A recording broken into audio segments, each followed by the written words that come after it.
Ini merupakan video pasukan Inggris dan pasukan Kenil Nika Belanda menggempur pejuang Indonesia di Jakarta pada awal Indonesia merdeka. Ketika pasukan Inggris sekutu mendarat di Tanjung Priok, pemerintah Republik Indonesia telah menyatakan siap membantu tugas-tugas melucuti persenjataan para prajurit Jepang, juga memulangkan para prajurit Jepang, serta interniran dan tanah militer Jepang ke negeri asalnya. Tampak petugas Angkatan Laut Inggris, Wakil Asisten Propos Marsekal, berkunjung ke kamp tahanan perang nomor 1 di Jakarta. Ini adalah 2 prajurit TKR yang mendampingi pasukan Inggris. Namun, Jakarta pada awal Indonesia merdeka adalah kota yang mencekam. Semangat kemerdekaan dan kebencian pada penjajah dari para pemuda yang bergabung dalam laskar-laskar rakyat telah memantik kekacauan. Markas-markas Jepang diserbu dan dilucuti senjatanya untuk membela diri dari isu ambisi Belanda yang ingin menjajah Indonesia kembali. Gerakan laskar-laskar rakyat ini juga mengancam keselamatan warga Belanda di kamp interniran. Begitu pula dengan warga Tionghoa, Ambon, dan Manado yang dicap pro-Belanda. Meskipun sebenarnya banyak juga dari kalangan Tionghoa, Ambon, dan Manado yang mendukung Indonesia merdeka. Polisi Indonesia dibantu Tentara Keamanan Rakyat sesungguhnya telah bekerja keras untuk menjaga keamanan Jakarta. Sayangnya, Inggris mengizinkan pasukan Kenil Nika Belanda untuk masuk ke Jakarta. Provokasi pasukan Belanda ini memancing amarah pejuang Indonesia. Salah satu yang paling meresahkan pejuang Indonesia adalah arogansi Kenil Ambon, sehingga terjadi pertempuran-pertempuran kecil di seantero Jakarta. Inggris yang semula mencoba meredakan pertikaian tersebut akhirnya naik pitam, terlebih ketika laskar rakyat tanpa sengaja mulai menyasar pasukan Inggris. Polisi Jakarta dianggap gagal menjaga keamanan dan ketertiban umum. Bersama pasukan Kenil Nika Belanda, mereka kemudian menggempur Jakarta.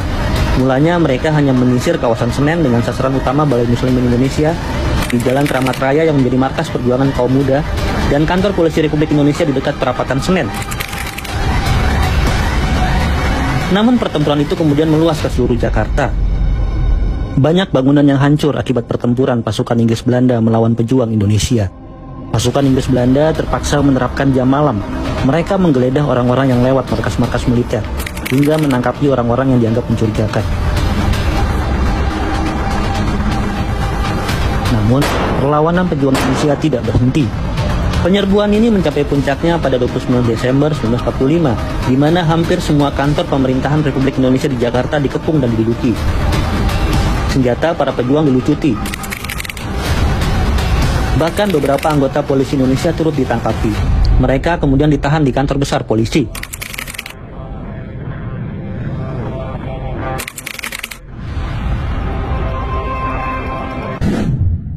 Ketika pasukan sekutu mendarat di Tanjung Priok dengan membawa pasukan Nika yang kebanyakan terdiri atas Kenil Ambon, pejuang Indonesia sudah waspada. Pasalnya, muncul desas-desus bahwa Belanda masih menganggap Indonesia belum merdeka. Belanda mengklaim Indonesia masih Hindia Belanda, wilayah jajahannya yang selama 3,5 tahun dirampas oleh Jepang. Ketegangan ini menjadi-jadi sehubungan dengan provokasi pasukan Nika untuk memancing para pejuang Indonesia. Pasukan Nika mulai beraksi dengan mengibarkan bendera Belanda untuk menunjukkan bahwa kekuasaan Belanda di Indonesia sudah dikembalikan.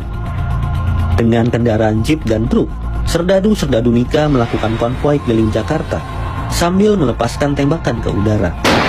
Ketika pasukan Nika mendapat tugas merazia para pejuang Republik Indonesia yang enggan menyerahkan senjatanya pada sekutu, mereka kerap kali mencari gara-gara. Mereka sengaja menghentikan mobil-mobil pembesar Indonesia yang kebanyakan memakai bendera merah putih dengan berbagai alasan. Bahkan, ada cerita kalau secara sembunyi-sembunyi pasukan Nika Belanda ini menembaki mobil-mobil pembesar Indonesia.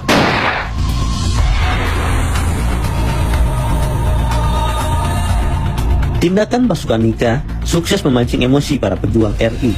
Mereka yang tergabung dalam Tentara Keamanan Rakyat dan polisi masih bisa bersabar.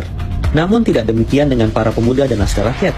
Mereka kerap bentrok dengan pasukan Nika, dan akhirnya dengan pasukan Inggris yang dicap mendukung Belanda. Apalagi setelah meletus pertempuran di Surabaya. Hampir tiap hari, sepanjang Matraman, kami menembaki mobil-mobil tentara Belanda dan Inggris dari balik gedung-gedung di Gang Sentiong. Mereka dengan gembira memukuli atau membunuh setiap orang Indonesia yang menunjukkan atribut republik di tempat-tempat umum. Sebenarnya pada 19 Oktober 1945 telah diadakan persetujuan antara polisi Jakarta yang diwakili oleh Kepala Polisi Jakarta M. Siddiq Adi Saputra dengan pimpinan polisi militer sekutu yang diwakili Mayor Harding. Inti persetujuan itu adalah kesepakatan tentang kewenangan polisi Jakarta di dalam tugasnya mengamankan kota Jakarta.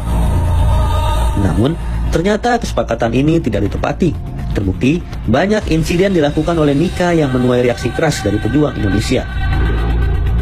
Akhirnya, pada 17-19 November 1945, pasukan Inggris dan pasukan Nika Belanda mengerahkan tank-tank dan mobil berlapis baja menangkapi para pejuang yang berpusat di Balai Muslimin dan kantor polisi di Perapatan. Pertempuran itu kemudian meluas ke seluruh Jakarta, terutama Petamburan, Jalan Hotel Des Indies, Senen, Jatinegara, Tanah Abang, Raden Saleh, Cikini, Kebon Sirih, Petojo, dan lainnya. Penyerbuan ini mencapai puncaknya pada 29 Desember 1945, di mana hampir semua kantor pemerintahan Republik Indonesia di Jakarta dikepung dan diduduki. Senjata para pejuang kemudian dilucuti, bahkan beberapa anggota polisi Indonesia turut ditangkapi, termasuk Kepala Kepolisian Negara R.S. Sukarno bersama ajudannya Ibda Subianto. Polisi Republik Indonesia wilayah Jakarta kemudian dibubarkan secara paksa. Dengan bantuan tentara sekutu Inggris, dalam waktu singkat, Belanda berhasil memperkuat kedudukannya di Jakarta.